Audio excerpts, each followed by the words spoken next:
நான் எத்தனையோ self improvement புத்தகங்கள் படிச்சிருக்கேன். ஆனா நான் தினமும் என் வாழ்க்கையில் பயன்படுத்தக்கூடிய ஒரு புத்தகம், இந்த ஒரு புத்தகத்துல உள்ள சொல்லப்பட்டுள்ள விஷயங்களை பயன்படுத்துறதுனால நம்ம லைஃப்ல நிறைய இம்பாக்ட் இருக்கும். அப்படி ஒரு புத்தகம்னா அது ஈட் தட் ஃப்ராக், காலை எழுந்தவுடன் தவளை அப்படின்ற இந்த புத்தகம் தான். இந்த புத்தகம் தமிழ்லையும் கிடைக்குது.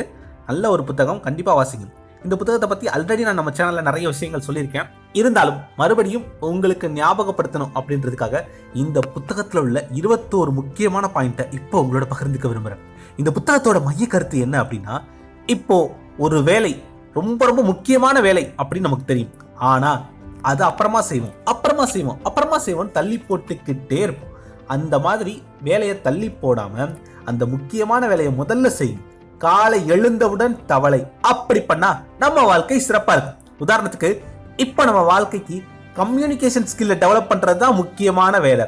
அதை பண்ணாதான் நம்ம அடுத்த கட்டத்துக்கு போகவே முடியும்னு தெரியும். ஆனாலும் அந்த தவளையை நிறைய பேர் சாப்பிடாமலே வச்சிருப்பாங்க. இந்த மாதிரி நீங்க எதை பண்ணா வாழ்க்கையில அடுத்த கட்டத்துக்கு முன்னேறுவோம்னு உங்களுக்கு தெரியும். ஆனா அதை பண்ணாம தள்ளி போட்டுக்கிட்டே இருப்பீங்க. அது என்னன்னு பாருங்க, அதை உடனே பண்ண ஆரம்பிங்க.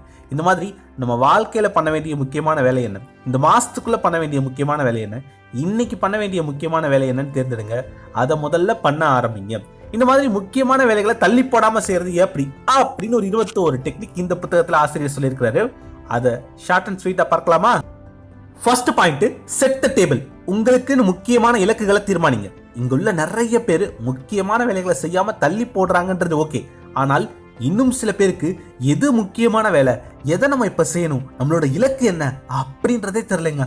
முதல்ல உங்களுடைய இலக்கை தீர்மானிங்க, அப்புறம் முக்கியமான வேலை என்னன்னு தீர்மானிக்கலாம். ரெண்டாவது point, plan every day in advance.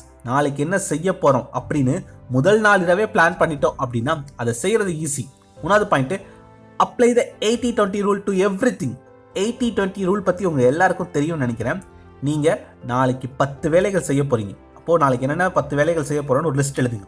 அதுல எந்த 2 முக்கியமான வேலை அப்படின்னு அதை ஃபர்ஸ்ட் டிக் பண்ணுங்க. அந்த 2 முக்கியமான வேலைகளை முதல்ல முடிச்சுட்டு மிச்ச 8 வேலைகளை பண்ணுங்க. அடுத்த பாயிண்ட், கன்சிடர் த கான்சிக்வன்சஸ். இப்ப நம்ம ஒரு வேலையை செய்ய போறோம், அதனால என்ன பின்விளைவுகள் ஏற்பட போகுது அப்படின்னு எழுதுங்க. உதாரணத்துக்கு இப்ப நான் கம்யூனிகேஷன் ஸ்கில்லை டெவலப் பண்ண போறேன், இதனால என்னோட இன்கம் ஸ்கில் அதிகரிக்கும். இப்ப நான் ஒரு புத்தகம் படிக்க போறேன், இதனால என்னுடைய வருமானம் அதிகரிக்கும், நாலேஜ் டெவலப் ஆகும். இப்போ நான் ஒரு நல்ல படத்தை என்ஜாய் பண்ணி பார்க்க போறேன், இதனால ஒரு நல்ல என்டர்டைன்மெண்ட் கிடைக்குது, ரிலாக்ஸேஷன் கிடைக்குது. இந்த மாதிரி நாளைக்கு நீங்க பண்ண போற ஒவ்வொரு வேலைக்கும் அதனுடைய பின்விளைவுகள் என்ன அப்படின்றத சைட்ல எழுத ஆரம்பிச்சிட்டீங்க அப்படின்னா நாளைக்கு முக்கியமான வேலைகளை மட்டும் பார்க்க ஆரம்பிப்பீங்க, எழுத ஆரம்பிப்பீங்க. அடுத்த point, use the ABCDE method continuously. நாளைக்கு நீங்க என்னென்ன வேலைகள் பார்க்க போறீங்க அப்படின்னு ஒரு 10 டாஸ்க் எழுதிட்டீங்க. ஒரு பேப்பர்ல 10 டாஸ்க் எழுதிட்டீங்க.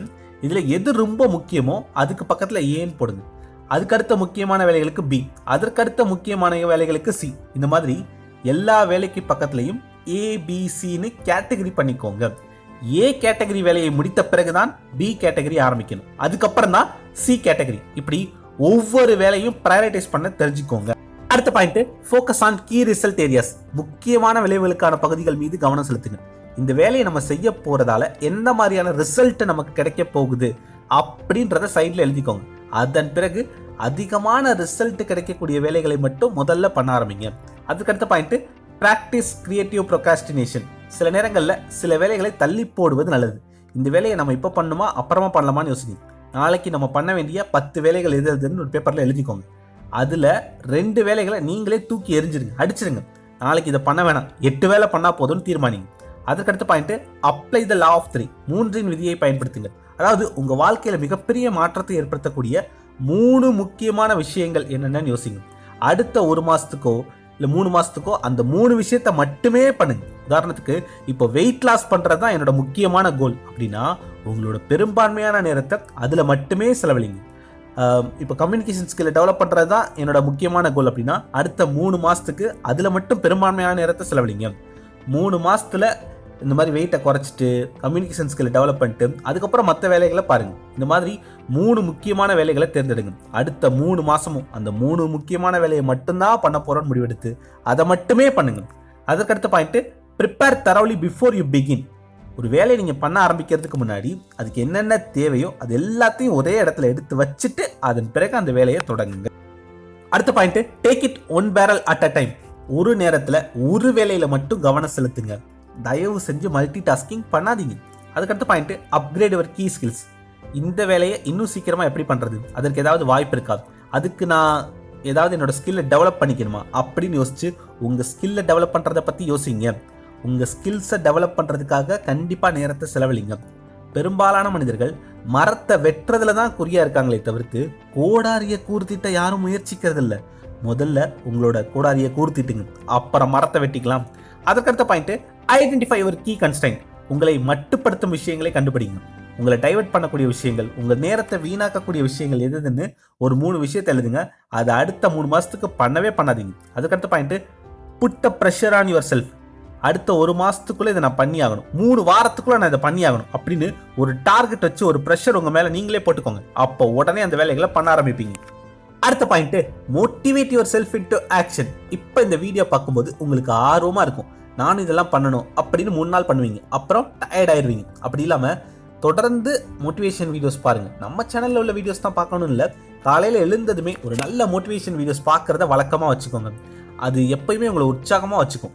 அடுத்த point, technology is a wonderful servant. இன்னைக்கு டெக்னாலஜி எவ்வளோ முன்னேறிடுச்சு. நீங்கள் என்ன வேலை பார்க்குறீங்களோ அதை எல்லாத்தையுமே ஆட்டோமேட் பண்ண முடியும், அந்த அளவுக்கு வந்துருச்சு. இப்போது ஏஐ வந்த பிறகு நீங்கள் க்ரியேட்டிவான வேலை பார்த்தாலும் சரி, அதையும் அது ஏஐ பண்ணுற அளவுக்கு வந்துருச்சு. இன்னைக்கு நம்ம பார்க்குற வேலையை டெக்னாலஜி வச்சு ஏஐ வச்சு ஆட்டோமேட் பண்ண முடியுமா அப்படின்னு யோசிங்க. டெக்னாலஜியை உங்களோட வேலைக்காரனாக பயன்படுத்துங்க. அதுக்கடுத்த point, technology is a terrible master. Technology ஒரு அற்புதமான வேலைக்காரன் தான், ஆனால் மோசமான எஜமா. டெக்னாலஜிக்கு நம்ம அடிமையாக இருக்குமா இல்லை நமக்கு டெக்னாலஜி அடிமையா அப்படிங்கிறத புரிஞ்சுக்கோங்க, அளவோட பயன்படுத்துங்க. அதுக்கடுத்த பாயிண்ட், ஃபோக்கஸ் யுவர் அட்டென்ஷன். இப்போது எலன் மாஸ்க் அவர்கள் ஸ்பேஸ் எக்ஸ் பிஸ்னஸ் பண்ணுறாரு, டெஸ்லா கார் பிஸ்னஸ் பண்ணுறாரு, இன்னும் என்னென்னவோ பிஸ்னஸ்லாம் பண்ணுறாரு. ஆனால் அடுத்த 3 மணி நேரம் நான் இந்த ஸ்பேஸ் எக்ஸ் பற்றி மட்டும்தான் யோசிக்க போகிறேன் அப்படின்னு அதை பற்றி மட்டும்தான் யோசிப்பாரான். அடுத்த ஒரு 3 மணி நேரம் மீட்டிங்கில் டெஸ்லா பற்றி மட்டும்தான் பேச போகிறேன்னு அதை பற்றி மட்டும்தான் பேசுவார். ஒவ்வொரு அரை மணி நேரத்துக்கு ஒருக்கும் மாறி மாறி பேசிகிட்டு இருக்க மாட்டார் இல்லையா? நம்ம எந்த வேலையில் 3 மணி நேரம் கவனமாக இருக்க போகிறோம்னு யோசிங்க. அந்த ஒரு வேலையில் மட்டுமே கவனத்தை செலுத்துங்க. அடுத்த point, slice and dice the task. ஒரு பெரிய வேலையை பல சின்ன சின்ன வேலைகளாக கூறு போட்டுக்கோங்க. ஒரு சில பெரிய வேலைகளை நம்மளால் இப்போ உடனே பண்ண முடியாது அப்படின்னு உங்களுக்கு தோணும். அதெல்லாம் ஒரே நாளில் பண்ணி முடிக்க முடியாதபடி வேலை தான். அப்போது அந்த சின்ன சின்ன டாஸ்காக பிரித்து டெய்லி கொஞ்சம் கொஞ்சமாக பண்ணணும்னு முடிவெடுத்து பண்ணுங்க. இந்த பெரிய வேலையை அப்புறமா பண்ணணும்னு தள்ளி போடாதீங்க, அதை சின்ன சின்ன டாஸ்காக பிரித்து பண்ணுங்க. அடுத்த point, create large chunks of time. அதாவது பெரிய அளவு கொண்ட நேர தொகுதிகளை உருவாக்கிக்கோங்க. ஒரு சில வேலைகள் ரொம்ப முக்கியமான வேலைன்னு உங்களுக்கு தெரியும். அப்போது அடுத்த 5 மணி நேரம் 6 மணி நேரம் நான் இந்த ஒரு வேலை மட்டும்தான் பண்ண போகிறேன் அப்படின்னு ஃபோக்கஸ்டாக அந்த ஒரே ஒரு வேலைக்கு மட்டுமே 6 மணி நேரம் ஒதுக்குங்க. எனக்கு தெரிஞ்ச சில பேர் 12 மணி நேரம் கூட ஒரே வேலையை தொடர்ந்து பார்ப்பாங்க, நடுவில் பிரேக்கே எடுத்துக்க மாட்டாங்க, அதுக்கப்புறம் தான் ரெஸ்ட் எடுப்பாங்க. அந்த மாதிரி ஒரு பெரிய அளவு கொண்ட நேர தொகுதிகளை உருவாக்கிக்கோங்க. அடுத்த point, develop a sense of urgency. இந்த வேலையை உடனடியாக பண்ணி முடிக்கணும் அப்படின்னு உங்களுக்கு நீங்களே ஒரு அவசரத்தை உருவாக்கிக்கோங்க. அடுத்த point, single handle every task. ஒரு வேலையின் மீது ஒருமித்த கவனம் செலுத்துங்க. இப்போது என்ன வேலை பார்க்குறீங்களோ அந்த ஒரு வேலையில் மட்டுமே கவனம் செலுத்துங்க. அது சின்ன வேலையாக இருக்கலாம். இப்போ இந்த யூடியூப் வீடியோ பார்க்குறீங்கன்னா இதில் மட்டும்தான் உங்கள் ஃபோக்கஸ் இருக்கணும், வேறு எதை பற்றியும் நினச்சிருக்கக்கூடாது. சாப்பிடும்போது சாப்பிட்றதுல மட்டும்தான் ஃபோக்கஸ் இருக்கணும், தண்ணி குடிக்கும்போது தண்ணி குடிக்கிறதுல மட்டும்தான் ஃபோக்கஸ் இருக்கணும். ஆனால் சில பேர் என்ன பண்ணுறாங்கன்னா, சாப்பிட்டுக்கிட்டு தண்ணி குடிச்சிக்கிட்டு டிவியும் பார்த்துக்கிட்டு செல்ஃபோனையும் நோண்டிட்டு எல்லா வேலையும் ஒரே டைம்லேயே பார்த்துட்டு இருக்காங்க இல்லையா? அந்த மாதிரி பண்ணாதீங்க.